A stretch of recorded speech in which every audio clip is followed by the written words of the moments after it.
Good evening, everyone. Welcome to Energy Inc. Thrive Live. We are so glad that you are here joining us. We hope that you'll be with us soon as we are just getting started with today's podcast. And we are excited today about our latest guest, Ani B, or as you can see on the screen, Ani Moselle.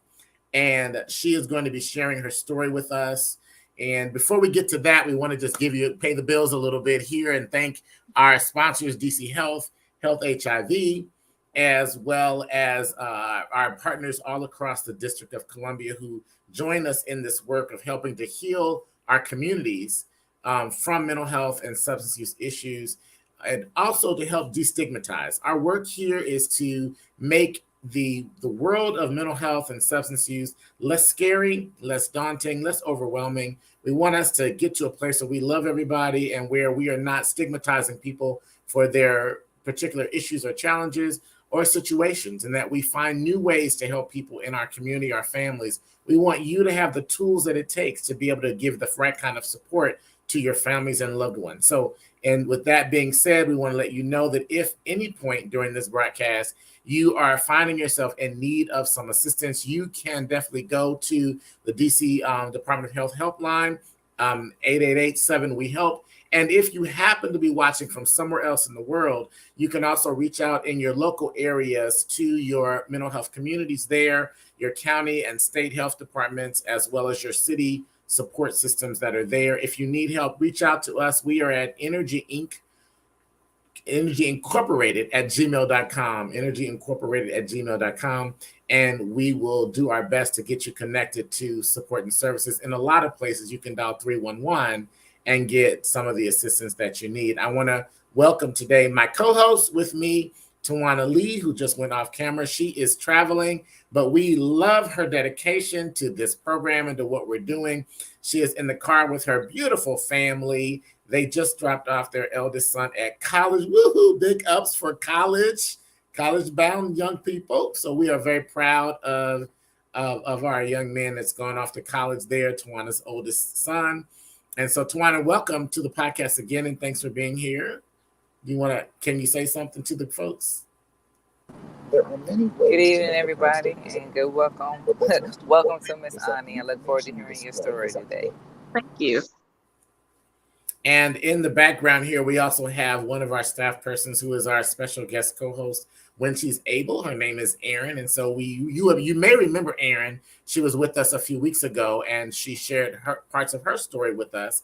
And so we're glad that she's able to come on board and be a part of the team with us here at Energy Inc. And so, Erin, if you want to say hello, you can say hello, or we'll wait till you get back from, I know you taking care of your kids in the house. I am here. Hello. Thank you for joining us. And yes, it's a crowd back there. Thank you. So we are anything and everything family friendly. So we appreciate you being here and your family where they are. And speaking of family, let me introduce to you the amazing Ani B, or Ani Moselle. She is a awesome person who's doing some great work in the world. She's a mother of two. And three. She's a mother of three. And I lost one somewhere. Where did I put him? I have no clue. She's a mother of three. And she is going to share her story. Her story particularly is very compelling because she talks a lot about things that are very, very common for many women in our communities. And oftentimes men don't hear these stories, don't understand these stories, are not prepared to address and to work with their significant others when they are going through some of the things that Ani's going to talk about. But also our community needs to be aware, whether you are in a partnership with a woman or not, who may be of childbearing years or not, isn't important. What is important is that we know how to support each other, because it might not be your partner, but it might be your mother, it might be your sister, might be your cousin, could be your daughter, could be your neighbor or a friend or a coworker. How can we be community together? So Ani, with that, we welcome you to Energy Inc.'s Thrive Live, and we look forward to your story. Thank you. Thank you for having me. Thank Thank you for asking me to be here first. Let me say that. And to your co-hosts and staff that are off camera right now, thank you all for having me here today. Can you hear me very well? Okay. Yes. Okay. Where do I start? Should I just jump right in, or? You can warm up to it or jump right on in. We're here with you. Okay. Well, yes. I am a mother of 3, and I have a set of twins. I think that's where you missed it. I have a set of twins, and then I have my younger son who just turned 9 yesterday. So yay to him and his 9th birthday. So he's growing up on me. But my journey into motherhood started. Well, my twins are actually my rainbow babies because I had a miscarriage before I got pregnant with them. And so I didn't think I could actually carry any children. Then I got pregnant with my twins. So it was exciting and cautionary. And I was really anxious and, making sure that I followed all the rules and did everything right. And, was really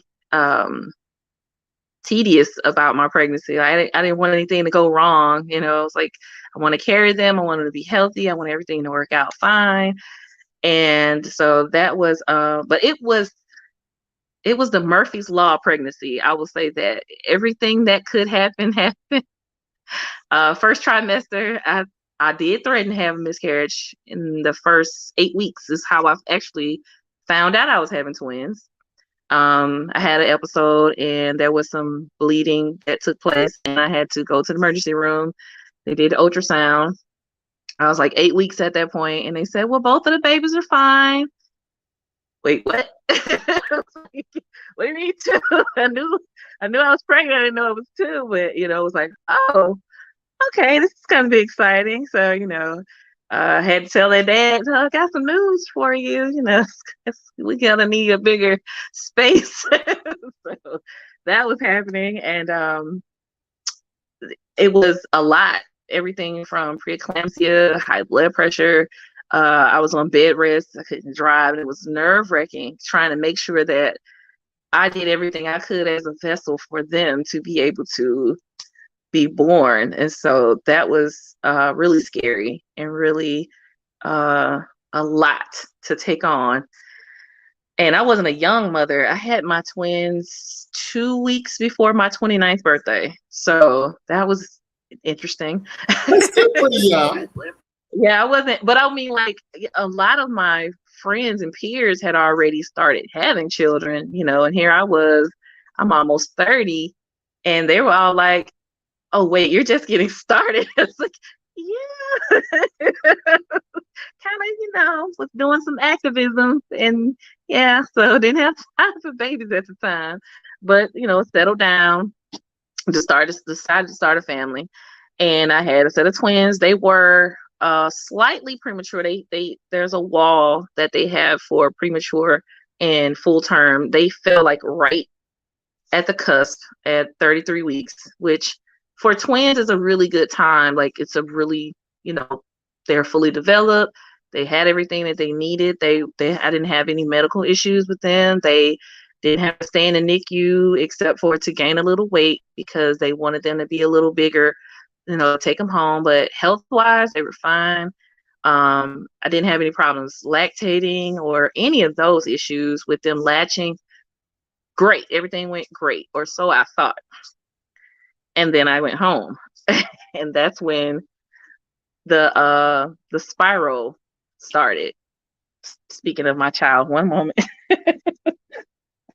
Here you go. Thank you. You're welcome. Okay. So my apologies.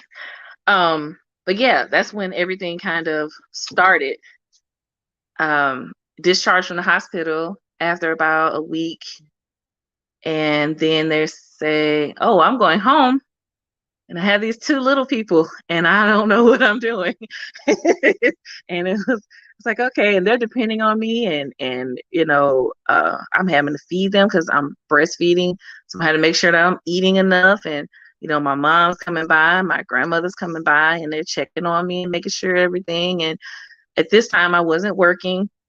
Their dad worked 16-hour days, so I'm at home all day long.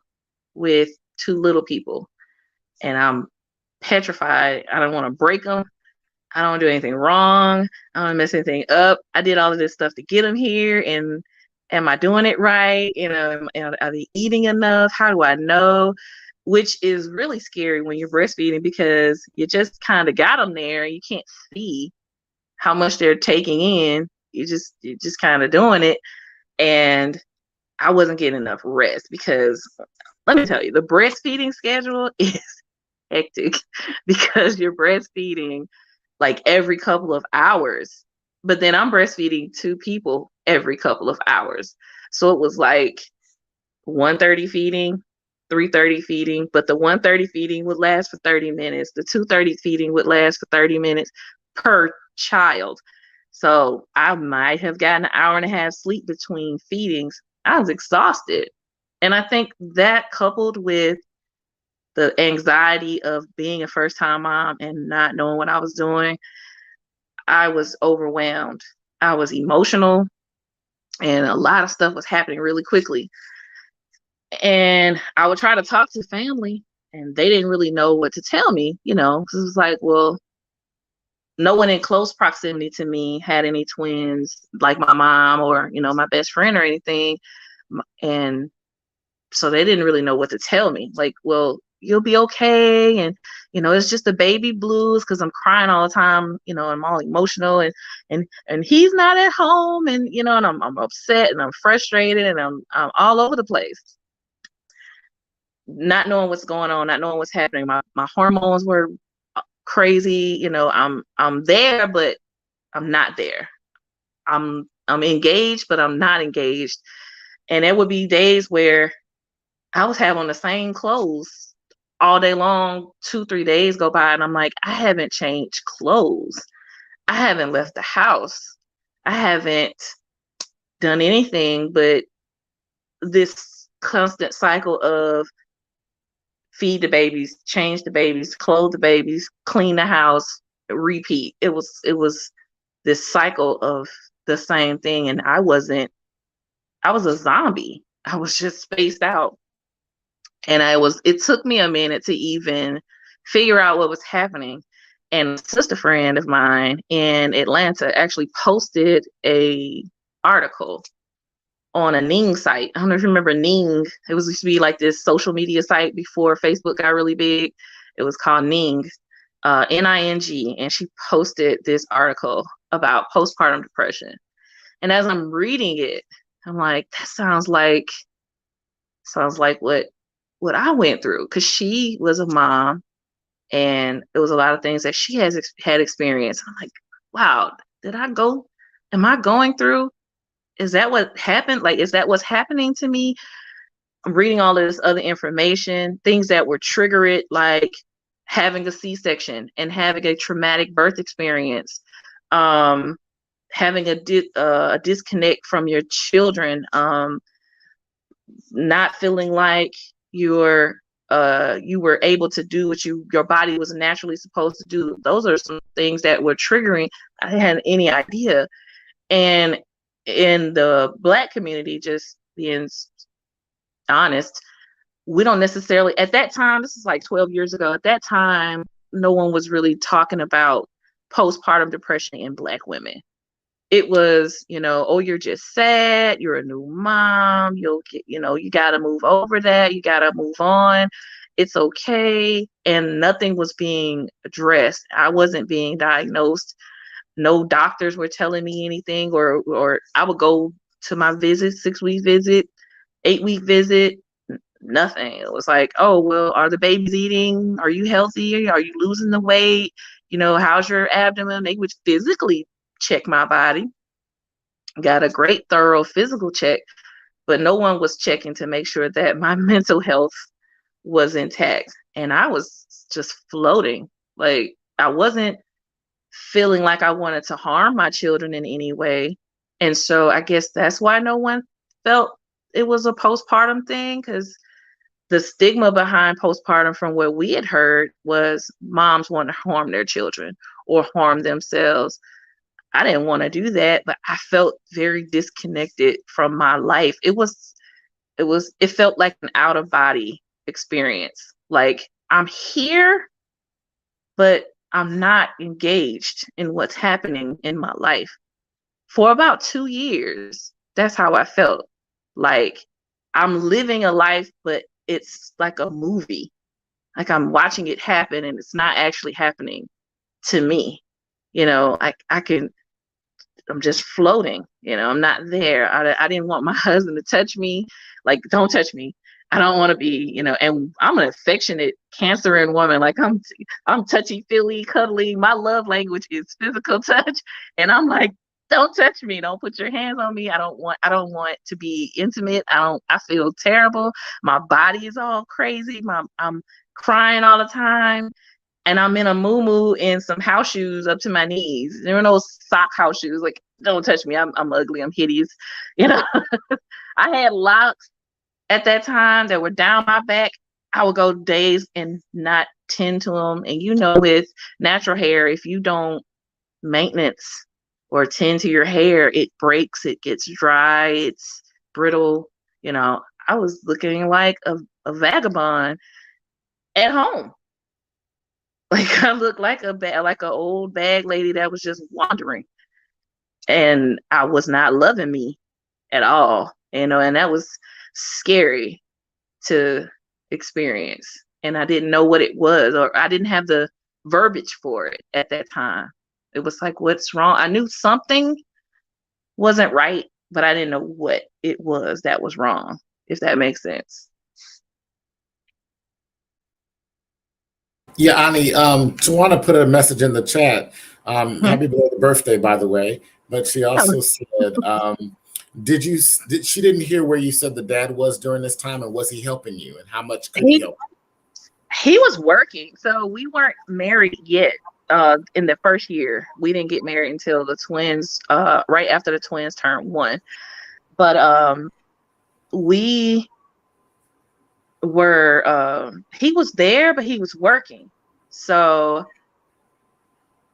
a lot of times it would be like, he would leave for work before I woke up, and he was asleep. By the time he got home, it was 6:30, 7 o'clock. I'm getting the kids ready to go back to sleep, and I'm cooking dinner. We were like ships in the wind. So we saw each other, and he wasn't, I will say this, he was very patient.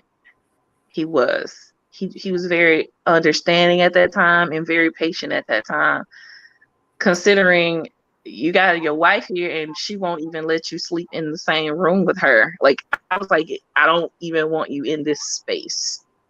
Like, leave the room. He's in this house working 16-hour days, and he would sleep on the couch. Like, don't touch me. I don't want you in this space at all. Like, leave me alone. It was strange. It's like, don't touch me. Don't be near me. I feel weird. I feel crazy. I feel something's wrong with me.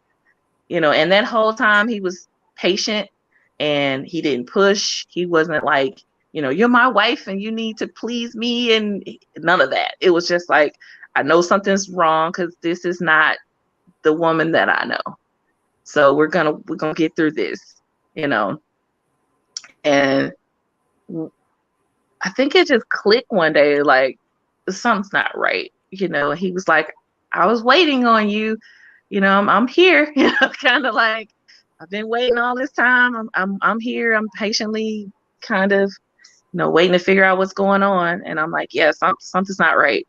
And even then we still didn't have the language for it, but we knew something was off. But he was there, and as patient as he could be. But as far as like helping, I was a stay-at-home mom, so we kind of fell into those gender roles.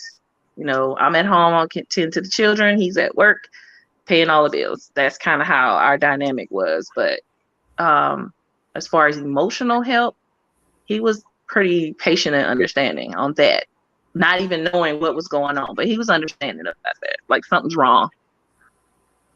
Tawana ask another question. First, she says, "Oh, he's so sweet." for that. And then, For that part, yeah. yeah. How long would you say it took to quote to you to adjust to being a new mom, end quote, since women and doctors were telling you that's all it was? So how long is quote unquote normal? So this is interesting. I went through this for 2 years. I didn't get back to me until I got pregnant with my youngest son.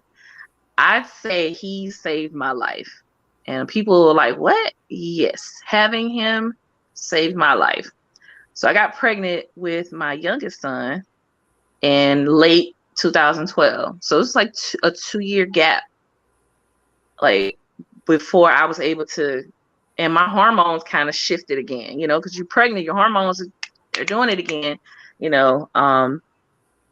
and I got pregnant and I kind of felt this jolt back to myself. And his pregnancy was great. I didn't have any of the sickness that I had with the twins.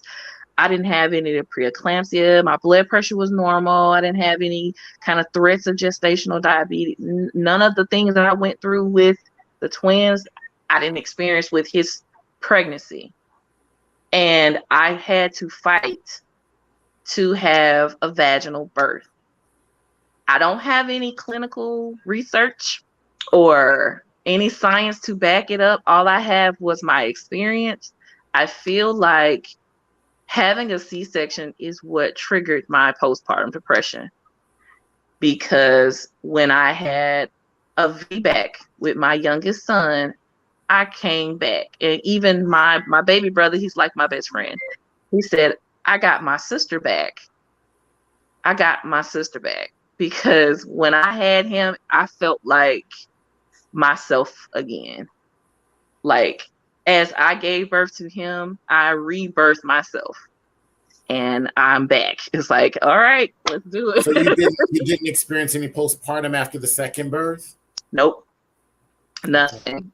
He latched on, and even with him having to, we had a rough. The pregnancy was easy. The labor delivery, my goodness, 15 hours of labor, natural labor, mind you. But I had a midwife with him. I did have a VBAC that I had to fight for. The county that I live in, no doctor would touch me. They felt like if you've had a C-section, you've got to have another C-section. I was like, I'm not going through that again. So having him and then fighting for a vaginal birth, I got a midwife. I was like, I'm doing this the natural way. No matter what, I'm going to make sure that I'm able to have the birth experience I want. It was hard. It was long, 15 long hours. But he got here. That was a day shift for your husband. It was like, I want to ask another question. She says, did your husband at the time, did he have someone to talk to? Do you know how he knew not to get upset and not force you to have sex or bond with the kids, etc.? I honestly don't know, but I do know he had experienced depression before. Not to tell too much of his story, but he has dealt with depression and substance abuse before we got together. And so I think he recognized some signs of withdrawal in me, in that he had gone through a type of depression as well. So I think that's what made him kind of know, like, okay, maybe she's depressed, or she's going through something and she needs time to work through that, whatever that looks like, But he didn't push. He wasn't, like, you need to get up and da da da da. My old school Christian parents did. They were like, you need to stop crying. Just pray about it. Yeah, pray about it. Yes, work it out. And I was like, yeah, that's not gonna work. Well, and I say that tongue in cheek. I am a minister, so I do believe that Jesus is very helpful to us. But I also know that We have people here like Tawana and myself and others who are here to help people on a daily Exactly. basis do what we need to. Exactly. And we are empowered and inspired by God to do so. So just want to give that little caveat. But Tawana also said that your story about how you felt the second time in the natural vaginal birth, she said that makes sense. She had had an epidural with her first two children and no meds with the second two. And she says it was a world of difference during and after delivery. She said she was sick and barely awake with them when she was on those meds the first two times. And Right. so I Yeah, wonder if there's some connection to that and being under meds, your body going through so. trauma, coming out of the trauma, and your mind not knowing what your body went through because of the meds. I wonder if there's something to that story. I wonder if there have been any research to look into that. I absolutely think there is. And a lot of people have discredited because, it's medicine and it's a science and all this. I'm like, but the body responds differently to different things. And in my research of trying to figure out what might have happened to a otherwise healthy woman, what would have triggered me to go through this, something that I found was that there's a hormone release during vaginal birth that it doesn't release when you have a C-section, because it's only released during the child's descending into the birth canal. So once the baby comes through, that's when that hormone is released. Well, that didn't happen. If I'm getting cut open and I'm under medication, I'm heavily sedated, I don't even remember what day it is. To this day, it hurts me that I don't remember my birth story with my twins beyond getting an IV ran, having my blood taken, and them putting me under. I don't remember anything. Their dad had to tell me every single step, like, you wanted your mom in the room, you named them as they came out, this is how it went, you kissed them. I'm like, I did?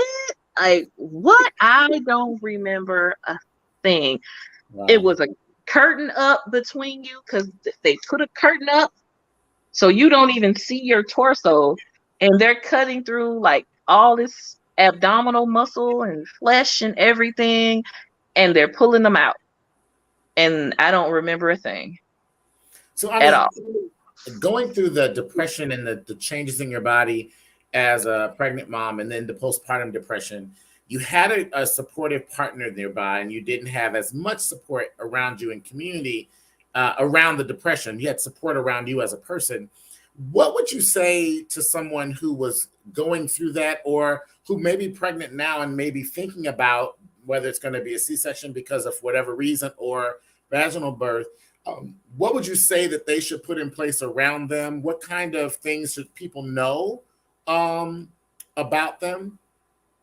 I would say part of your postpartum care, when you go for your checkup, most times with a C-section, it's a 3-week checkup, and then they have a 6-week checkup. So they do it twice to make sure that, the stitching and everything is healing.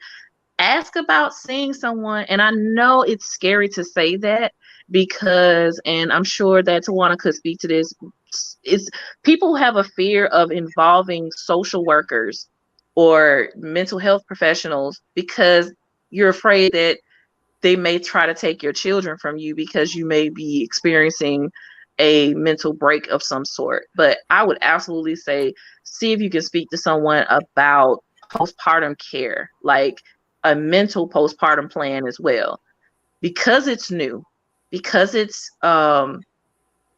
you're dealing with, lack of sleep and a new child, a new life. It's a lot happening really quickly, and it is traumatic, having a birth, especially under sedation. It's a traumatic experience, and it can trigger a depressive state. Like you can absolutely experience a traumatic rejection or disconnect. So with postpartum care, make sure that you're eating and getting enough rest and doing the self-care, no matter what. Like, I don't care about the judgment. People are like, well, that's your job as a mom and you're supposed to do this. I read an article about a young lady that her and her husband, they paid for a postpartum doula where her only job was to come in at night and take care of the baby at night so the mom can get enough rest. Rest is golden when you're a brand new mom. And it's like, you're on edge, but how can you be the best you if you're not mentally there or physically there? You're drained, you're exhausted, and it builds this resentment towards your partner, because you're like, well, you're not experiencing this, what I'm going through, and they can't do anything, whether you have a same-sex partner or a opposite sex partner, they can't do anything because they're not going through what you're going through. They haven't experienced what you're experiencing. So you just have to go through it yourself. And you can only be the best you if you're able to get the self-care that you need. So I say absolutely, unequivocally demand your self-care, however that looks. However that looks. If it's something as simple as, I'm going to have this hour in the morning of nothing. Don't call me, don't talk to me, don't nothing. You get the baby, or mama get the baby, grandma get the baby. I'm going to have this moment to myself to, if nothing else, breathe, sleep, whatever that looks like. I'm going to take that moment to where I regroup, and I'm not going to feel guilty about it. And I'm not going to allow anyone in my space to make me feel guilty about taking that moment for myself, because I can't be the best I can be for them. Because if I'm in shambles, I can't be present for my new life that I just made. Yeah, you make a great point, and it's also a way that part of the work we do in this program and this podcast is to reduce stigma and shame. And what you've just done in that moment is reduce the stigma associated with postpartum depression and what women may go through. Some may go through naturally, others maybe it's the drugs, who knows, but it's a part of what happens and can happen to women after giving birth. And it's something that we need to be aware of, and we need to normalize it so that it's not something that women are ashamed of or afraid to ask for help or get help. I see Tawana's on camera, so I think she's got something she wants to throw out there to us. Go ahead, Tawana. Yes. So also, the other thing that I love that you destigmatize social workers. So can you hear me? Okay. Yes. Okay. So that's another. I can't even think of the word right now, but that's a mission. Another that is plus. a mission of mine. Yeah. Yeah. No, it's a mission. It is a mission of mine to destigmatize social workers. So I had a hospital social worker on my show before, and so that was a nice plug. So the fact that the hospital at your appointment, definitely you should ask to talk to the hospital social worker, because their job and their whole point is to help you, the mother, while you're there, to get you connected to the resources. Because when you're at home and out in the community, the social workers who are at mental health clinics, their job is different from the social worker, which what you're talking about, the ones that people are afraid of, the CFSA social worker. They have a totally different function than all the other social workers. So yeah, definitely while you're at the hospital, at your appointments, you should try to link up with the medical social worker. Right. And right there, I'm gonna stop right there.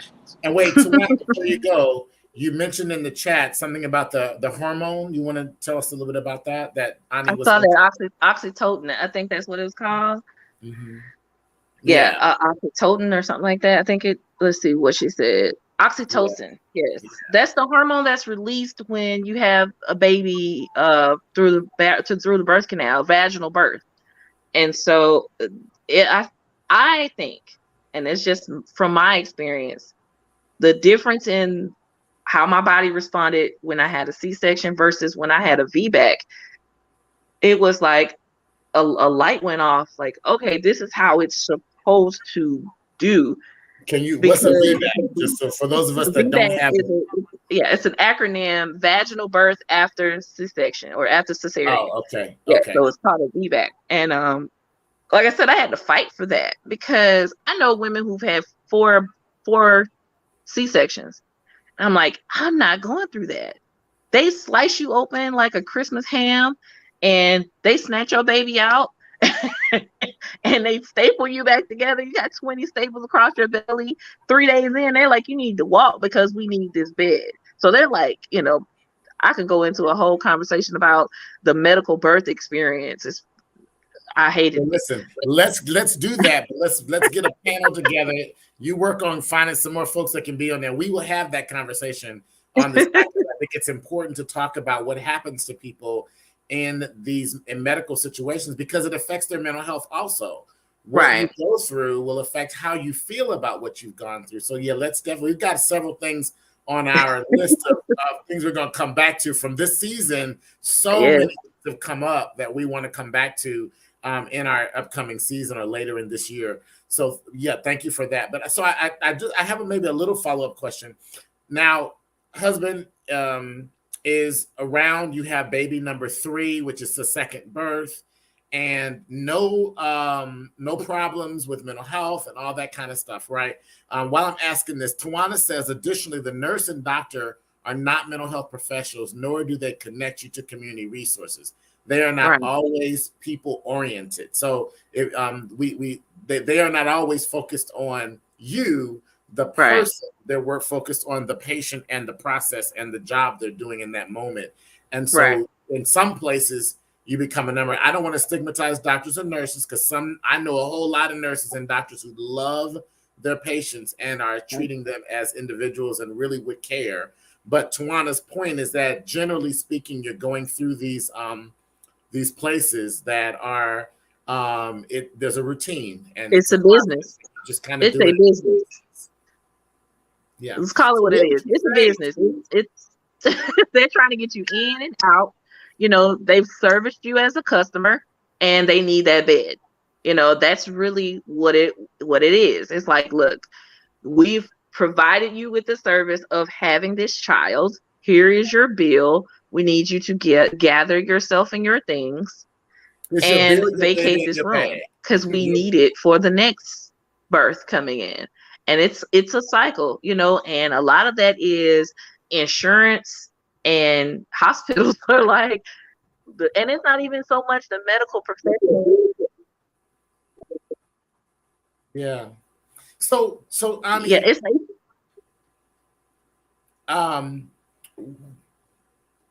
so after the second birth, how was hubby this time? How was the relationship with hubby? Did that improve, get better? How did that work along the way? Now the second time around, having my youngest son, it was a lot better, but a couple things went wrong with after birth. So after I had the labor itself was fine, but once he was born, he swallowed some afterbirth.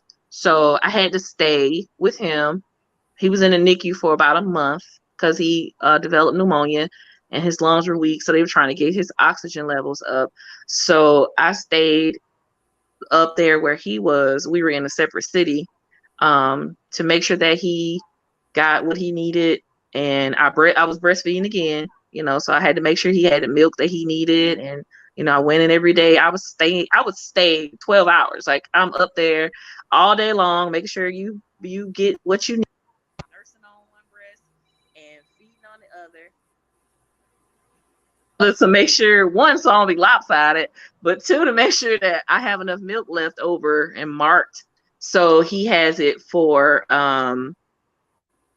when I leave, so overnight and everything, make sure that he's okay. So that part was doing fine. He was, but had to stay with him, make sure he was good, and had a good support system there. My parents were there. He was there. His mom, making sure that the twins were okay. Because at this time, the twins are 3 and he's brand new, so while I'm having to go about the business of making sure this little one is okay, and I'm post-surgery myself, because I had a tube ligation after my youngest. 1, because I was getting old, and 2, because my pregnancies were getting, my pregnancy experience was getting worse. It was like my body was just going through too much trauma I'm not doing this again. It's like, we got 3 boys, we're good. All right, let's go. So it's like, let's snip, let's cut that out, which caused a whole other set of trauma and medical problems. And I had to end up having emergency surgery. So I ended up getting cut anyway, which is what I was trying to avoid with him.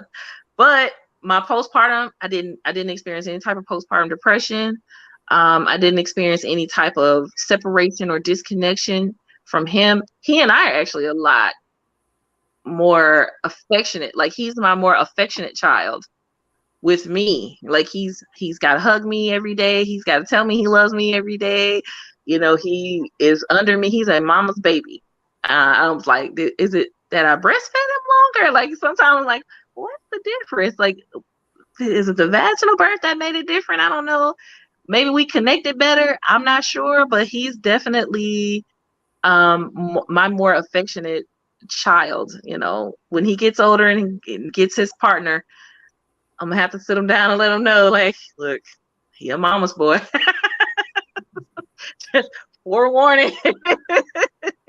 Fair warning, huh? He's a mama's boy. So, Ani, in your story, when we talked before we started today, you mentioned about what you went through from a mental health perspective. Ultimately, you ended up with a divorce, and yes, unfortunately for that. And but tell us a little bit about that story and your journey through mental health around that.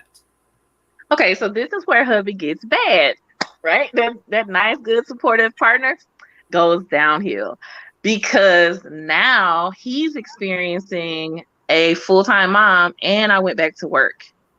And so by this time, we have 3 little people under the age of 4. And I'm a mom and caretaker, and I'm going back to work. And I'm, so 40 hours work, coming home, taking care of the children, making sure that they have everything that they need. And hubby's feeling like I'm not giving him what he needs. So he outsourced those things, I like to say. He diversified, huh? Yes. So that's a nice way to put it. He started, to outsource those jobs that he felt I wasn't fulfilling at that moment. And that caused a rift in our marriage. So tried to go through counseling. And again, those triggers that he had of depression and substance abuse, alcohol abuse, started to rear their ugly head with him, which caused more of a disconnect between he and I. And I was like, look, let's go to counseling. Let's work through this. I'm willing to forgive your merger with these other companies. If we can work through this and get ourselves back on track where we're supposed to go. And even I took responsibility for my part. Like, maybe I didn't, I forgot to be wife and woman while I was so engaged in motherhood. And it happens, I'm not saying, well, I didn't cheat, he cheated. Well, yeah, but I kind of went into motherhood mode full speed and forgot I still have to be a partner to my partner. So I take my responsibility, and that does not excuse his behavior. That takes responsibility and accountability for my part in what may have caused us to separate even further. So fast forward, we went through a divorce because it was he wasn't willing to do the work, and he didn't want to stop and continue. So we separated. That caused me to do this blame game thing where, well, what did I do wrong? Was I not good enough? And, what wasn't I doing? I'm eating my feelings. I'm gaining weight. I'm not, being cute or sexy or fulfilled, or, my career's at a standstill. What's wrong? What am I doing wrong? What did I do wrong? And I'm trying to figure that out. And I got anxiety. I started having anxiety attacks. I started again with the crying, uncontrollable crying, not knowing why my marriage failed. It was a grieving. for anybody that has ever gone through a divorce after being with a person for 15 years, you're like, it's a death of the life that you thought you were going to have. And I grieved. I mourned. I went through the steps of, disbelief and denial and sadness and anger and I went through all. I don't know all the 5 steps, but I know I went through 5 of them and some. So, and I started developing types of anxiety and something that my therapist called catastrophizing. I know it was the first time you heard the word, but that was the first time I heard it was last summer. And no, 2 summers ago, excuse me. It was called catastrophizing, where I basically I go with the worst case scenario and it snowballs. And I immediately think, what could all go wrong? And then make it worse. Like I build on that. Oh, this is going to happen. This is going to happen. If I don't pull myself together, I'm going to lose my job. I'm going to lose my money. My kid's going to be homeless. Da, da, da, da, da, da, da, da, and I'm spiraling out of control. Every worst case scenario I can think of starts to happen in every situation. Oh my God, if this doesn't happen, if this happens, what if my kid doesn't get where he needs? If I don't get together, if I don't, oh God, are the boys going to be okay? I mean, it was all these voices, and it was all my voice, but it was all this voice just having all this chatter of what could go wrong. All the while on the surface, I'm trying to hold it together. And everybody's like, you're so strong. You pulled yourself out of that and you got out of that marriage and you kept it going and you pushed forward. And I'm like, I'm losing my mind. I'm not okay. In the inside, those who were really close to me were like, oh my God, you're phenomenal. You're doing great. But those who were on the inner circle were like, what do you need? Let's get you through this. Let's get you some help. My best friend and my brother were my inner circle. They were like, we're going to get you some therapy. My best friend recommended this app that it's not expensive. And they were doing virtual therapy sessions. It was maybe like $80 a month or something like that. And it helped. They gave me verbiage for what was happening and gave me a space to talk it out. Like, what's happening here? What's going on here? What are these things that are taking place and what does it mean? And how do I work through that? Versus just falling into this downward spiral and not getting the help that I need.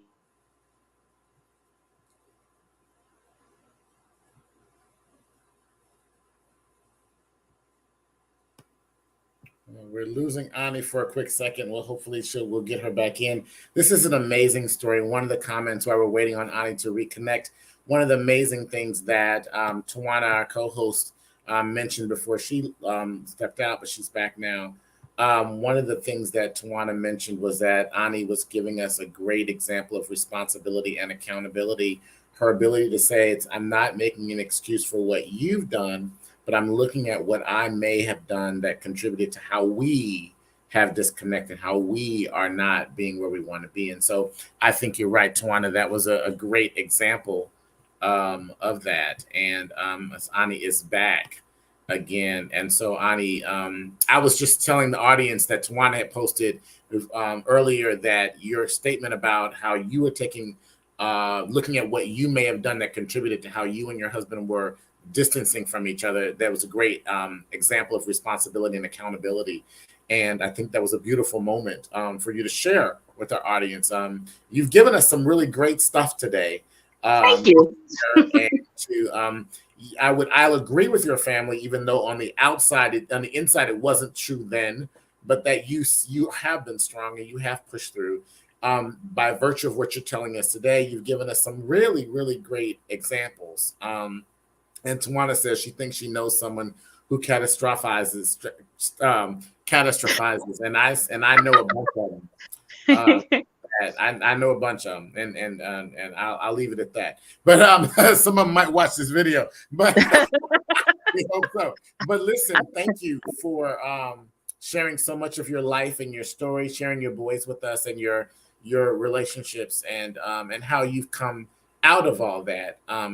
You have continued to remind people to get help, and that help is okay to get, and that's a beautiful thing. And so we want to let people know that if you are looking for any kind of help or support, that you can go to in the DC DMV area, this 1-888-7 We Help. And I don't know if you call them and say, hey, I'm in Prince George's County, or I'm in Charles County, I'm somewhere outside, I'm in Northern Virginia, where can I go? They may be able to point you in the right direction, but I know you can call 311. I know that in most places, 311 is the new help information helpline, more than calling information. We used to call 211. I think it was 411. We used to call 411 for information. But 311 is the cities are using as a helpline, help to access services in their area. But you can also contact the United Way. They will often have places where you can go. If you need and you can't find anything else, feel free to reach out to us at energyincorporated@gmail.com. That's INNERGY incorporated@gmail.com. And we will surely get you connected to the kinds of care and services that you may be looking for. We're happy to be here. We're happy to help.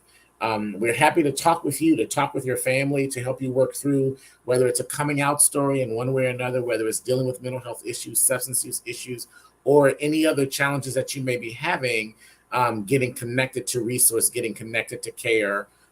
We are here to be a part of the continuum of resources that help you through this. So Ani, thank you for being our latest amazing presenter and presenting your life and your story. Thank you for having me.